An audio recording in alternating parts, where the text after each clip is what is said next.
Climate change. You can argue about its causes all you want, but there are few places on the planet that have felt the effects of Earth's warming more than here, the Antarctic Peninsula, where the average winter temperature has risen 9 degrees. It is a place of jaw-dropping grandeur, mountains, glaciers, and icebergs the size of city blocks. We came here to count penguins. For them, climate change is already a critical problem, and their problems may soon be our problems.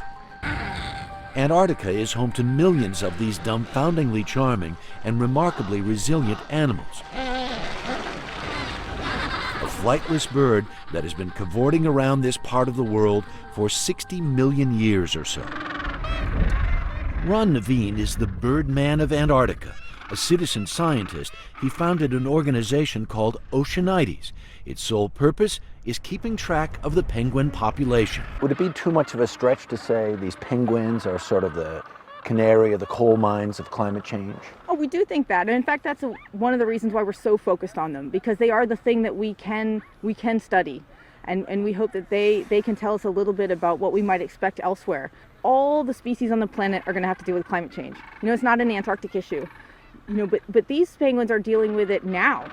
Specifically, they are here to count 3 types of penguins: Chinstraps, Adélies, and gentoos.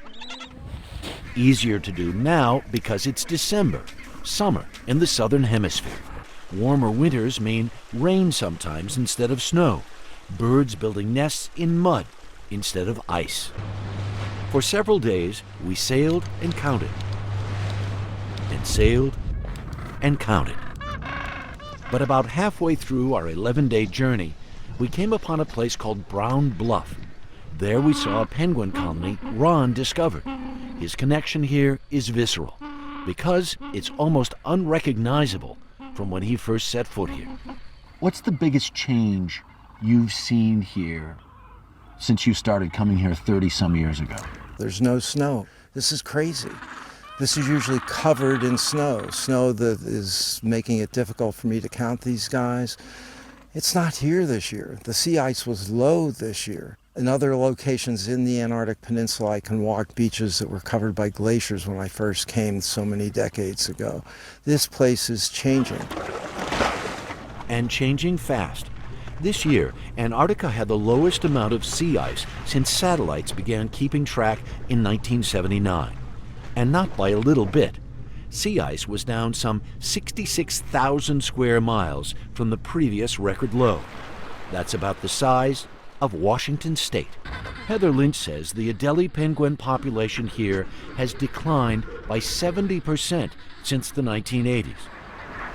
And the Chinstrap population is down 50% in some places. And as for climate change doubters, remember, the Antarctic Peninsula is the place where the average winter temperature has gone up 9 degrees, an unprecedented increase. Here the Earth is getting warmer faster than anywhere else, changing the environment and forcing the penguins to adapt to survive. And the penguins are telling us that sooner than we think, we will have to adapt too. Ron has been to Antarctica so many times. In all, he's spent 8 years of his life here. His hope, his work will make a difference. But it pains him to see what is happening to the planet. When do you cry? I cry when I think about leaving the Antarctic.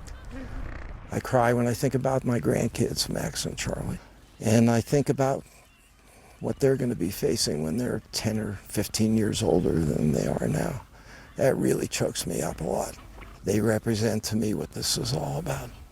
It's all of us on this planet working together, doing a better job.